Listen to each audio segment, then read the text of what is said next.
अस्सलाम वालेकुम दोस्तों, क्या हाल है? उम्मीद है आप सब खैरियत से होंगे। अल्लाह ताला आप सबका हामी और नासिर हो। आप सबको अपने चैनल एससी डिस्पैचिंग एलएलसी में खुश आमदीद कहता हूँ और उम्मीद करता हूँ कि आप सब खैरियत से होंगे। दोस्तों, बहुत ज़्यादा लोग जो है वो इस डिस्पैचिंग की फील्ड में आए गए, ठीक है, और आ रहे हैं, ठीक है।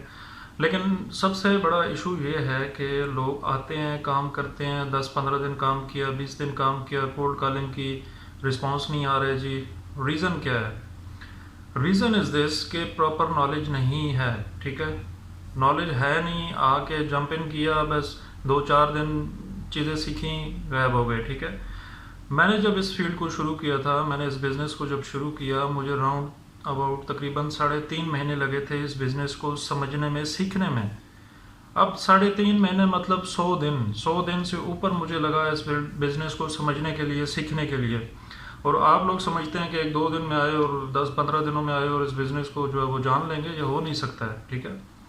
ये वो फील्ड है जो डे बाय डे इंक्रीज हो रही है, डे बाय डे इसमें चेंजेस आ रही हैं, डे बाय डे नए रूल्स एंड रेगुलेशंस आ रहे हैं। तो ऐसे नहीं हो सकता है कि आप एक दिन में, 10 दिन में, 15 दिन में, 20 दिन में इस चीज़ को जो है वो क्विक रिच स्कीम बना के जो है आप समझें कि इसमें बड़ा पैसा कमा लेंगे, वो सीन नहीं है, ठीक है। कोशिश करें कि एक मेंटोर जो होता है ना, वो आपको एक उंगली पकड़ के चलाता है, ठीक है। वो अगर आपको कहेगा ना कि 10-15 दिन में मैं आपको सिखा दूंगा, तो वो सिखा देगा। इसका ये मतलब नहीं है कि वो भी 10-15 दिन में जो है वो लरलाइजेशन है, वो वाला सीन नहीं है।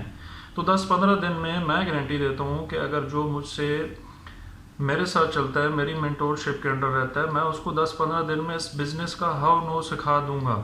आगे डिपेंड करता है उस बंदे पे कि वो कैसे उसको लेके चलता है। हमारा काम है नॉलेज प्रोवाइड कर देना, बेसिक से एडवांस तक। आगे उस बंदे का काम होता है कि उस नॉलेज को कैसे लेके चलता है, कैसे प्रोसीड करता है। जो हमने तरीके बताए हैं उन तरीकों पे वो चलता भी है या नहीं चलता, इट्स डिपेंडिंग ऑन हिम, ठीक है। वो फिर हमें नहीं ब्लेम कर सकता कि जी कि आपने हमें वो जो है वो सिखाया है जी, तो वो हमें काम नहीं आ रहा है या हमसे कैरियर फाइंड नहीं हो रहा है। What's the problem? यार, हमने आपको 20 तरीके बताए हुए हैं कैरियर फाइंड करने के, फिर भी आप नहीं फाइंड कर सकते, तो फिर तो आप समझे कि ज़ीरो है। फिर जो ये आपकी फील्ड नहीं है, फिर आपके लिए बिजनेस नहीं बना। भाई, एक मैं बंदा, एफएससी पास बंदा इस चीज़ को कर सकता हूँ, तो आप लोग क्यों नहीं कर सकते यार? मैं अकेला घर में बैठ के करता था, ठीक है। कोल्ड कॉलिंग करता था, डिस्पैचिंग भी खुद मैंने सीखी, मेरे मेंटोर्स भी हैं, उनसे मैंने सीखा, ठीक है। ये नहीं मैं कह सकता कि मैं खुद बहुत बड़ा कुछ हूँ, मैंने किसी से भी नहीं सीखा और मैं अकेले सब कुछ कर लिया, नहीं। मेरे साथ मेरे मेंटोर्स की हेल्प रही है अल्हम्दुलिल्लाह, और उनकी हेल्प की वजह से मैं इस लेवल तक पहुँचा हूँ, और आगे भी उनकी हेल्प मेरे साथ मजीद है, ठीक है। तो लेकिन आप लोग जो है वो नए जो इस फील्ड में आ रहे हैं, वो ये समझते हैं जी कि ये कोई बहुत बड़ा ख़जाना है जी कानून का, या कोई ऐसा ख़जाना हमारे हाथ लग गया जी कि बस टूट पड़ो। तो वो टूट पड़ने वाला जब सीन करते हैं ना आप, तो फिर आपको समझ नहीं लगती। कुछ लोग ऐसे भी मैंने देखे हैं जो शुरू में आए, मैंने उनको मना भी किया कि यार इन्वेस्ट नहीं करना जब तक आप खुद सीख नहीं लेते। उन्होंने कहा सर जी पैसे हैं, बस ठीक है लगाने हैं।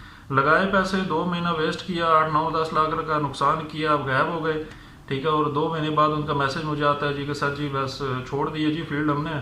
क्या हुआ जी कि उसको कैरी ऑन नहीं कर पाए सर, कोई हमें कैरियर नहीं मिला, तो फॉर दैट रीज़न हमने उस फील्ड को छोड़ दिया है। तो छोड़ना ही बनता था आपका भाई, हकीकत बात में छोड़ना ही बनता था 100% आपका, जब आप उस चीज़ को बहुत लाइट ले रहे थे, ठीक है। जबकि ये चीज़ लाइट नहीं है, ये प्रॉपर बिजनेस है, लीगल वे से करो, ठीक है। प्रॉपर एलएलसी अपनी फॉर्मेट करो, उस एलएलसी के बिहाफ पे जो है वो अपना काम शुरू करो। पिछले दिनों मैं कमेंट पढ़ रहा था, एक भाई ने मेरे वीडियो के नीचे कमेंट किया जी कि एलएलसी तो बकवास है, एलएलसी का तो इस काम में कोई लेन देन है ही नहीं। तो फर्स्ट ऑफ ऑल मुझे बताओ कि क्या इंट्रोडक्शन करवाओगे कैरियर को? बताओ ना, आप इंट्रोडक्शन क्या करवाओगे अपने कैरियर को? इंट्रोडक्शन के लिए आपके पास लफ्ज़ ही नहीं है, तो आप कैसे इस बिज़नेस को करोगे? शाबाश, यहाँ पे मैं आपको रोक लेता हूँ, आगे तो आपकी बात ही हो रहा है भाई, ठीक है। पेमटे फंसेंगी और 100 मामला होंगे, वो तो आगे की बातें हैं। अब इधर ही आप जवाब नहीं दे सकते मुझे कि भाई अगर एलएलसी नहीं है, एलएलसी के बगैर आप किस तरह इसको जो है वो अपनी कंपनी का इंट्रोडक्शन करवाओगे? तो ये चीज़ें होती हैं कि एक प्रॉपर उस्ताद के साथ चलें, ठीक है। अगर वो आपसे कुछ चार्ज कर रहा है तो वो उसका राइट बनता है, उसने मेहनत की है, ठीक है। वो मेहनत के आपसे वो चार्ज लेता है और आपको सिखा रहा है, ये नहीं कि चार्ज लेके जेब में डाल के और खुद सो जाता है, नहीं। वो आपको सिखाता है, मेहनत करता है, ठीक है। तो इन चीज़ों के बारे में ज़रा गौर करें। जितने भी न्यू स्टूडेंट्स इस फील्ड में आ रहे हैं वो सब इस चीज़ के बारे में गौर करें, समझें, सीखें, फिर इस फील्ड में जंप इन करें, और फिर पैसा कमाना कुछ मुश्किल नहीं है, ठीक है। तो अगर किसी के दिल आज़ारी हुई इस वीडियो से तो उसके लिए माजरत चाहता हूँ, लेकिन ये हकीकत चीज़ें हैं, ये कड़वी चीज़ें ज़रूर हैं, लगेंगी आपको, फील होंगी, लेकिन ये आपका बदलेंगी इंशाल्लाह, ज़िंदगी का रुख बदलेंगी और वे ऑफ अर्निंग भी आपका बदल देंगी। ठीक है, तो कोशिश करें कि मेंटोरशिप के अंदर रह के इस चीज़ को सीखें समझें। और मैं बहुत रीज़नेबल चार्ज कर रहा हूँ, ये नहीं कि मैं बहुत ज़्यादा पैसे लेता हूँ मेंटोरशिप के, मैं बहुत रीज़नेबल चार्ज करता हूँ ताकि आपकी जेबों पर बर्डन ना बने और आप भी आसानी से इस बिज़नेस को सीखें और समझें। That's it for today, thank you so much video देखने के लिए। उम्मीद करता हूँ कि आप सब दोस्तों को ये चीज़ें समझ आई होंगी और इस वे से आप चलेंगे तो आपके लिए आसानियाँ भी होंगी। इसी के साथ इजाज़त चाहता हूँ। अस्सलाम वालेकुम रहमतुल्लाहि व बरकातुहू।